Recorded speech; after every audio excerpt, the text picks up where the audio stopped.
ongoing mind game loomed over the complex of pools. "Here comes the welcome," Dreyfus said. Something strode towards them, following a dry path that wound between the bathing pools. A pair of shapely, stockinged female legs rose to support a flat tray arrayed with drinks. High heels clicked as the legs approached, placing one foot before the other with neurotic precision. The fluid in the glasses remained rock steady. Talia's hand moved to her belt. "Steady," Dreyfus breathed. The servitor halted before them. "Welcome to House Perigal, Prefects," it said in a squeaky voice. "Would you care for a drink?" "Thanks," Talia said, "but we should—" Dreyfus put down the coffee bulb and dithered his hand over the tray. "What do you recommend?" "The red's acceptable." "Red it is, then." He took a glass and lifted it towards his lips, just close enough to sniff the aroma. Talia took a glass for herself. Only Sparver abstained. His metabolism couldn't cope with alcohol. "Follow me, please. I'll take you to the matriarch." They followed the legs through the cavern, winding between the pools. If their arrival had gone apparently unnoticed, that luxury had passed. Talia could feel the back of her neck prickling from the uneasy attention they were now warranting. They climbed to one of the highest pools, where 4 ornamental iron fish vomited water from their gaping mouths.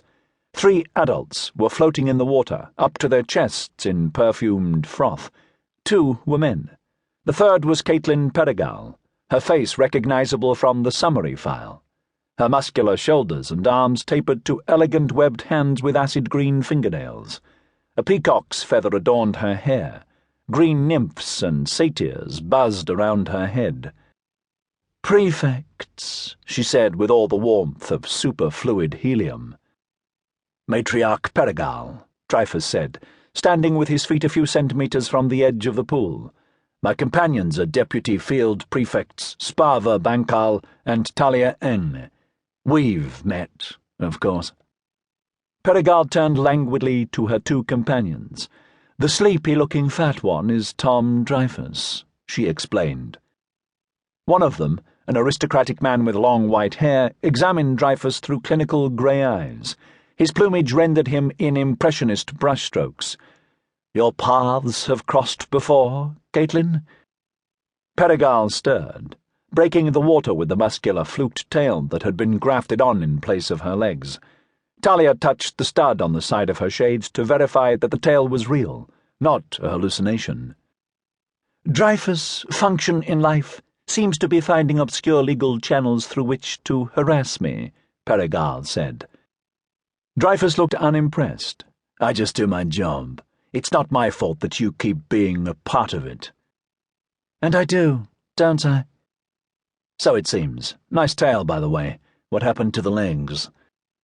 Perigal nodded at the walking tray. "I keep them around as a conversation piece." "Each to their own." "Yes, that's the general principle." Perigal leaned forward in the pool, her voice hardening. "Well, pleasantries over with. Make your inspection, do whatever you have to do, then get the hell off my habitat." "I haven't come to inspect the habitat," Dreyfus said. Talia tensed, despite herself. This was the moment she had been both dreading and quietly anticipating. "What, then?" Perigal asked. Dreyfus removed a card from his tunic pocket and held it up to his face, squinting slightly. He glanced briefly at Talia and Sparver before reading, "Caitlin Perigal, as matriarch of this habitat, you are hereby charged with a Category 5 infringement of the democratic process. It is alleged that you tampered with the polling apparatus to the intended benefit of your house."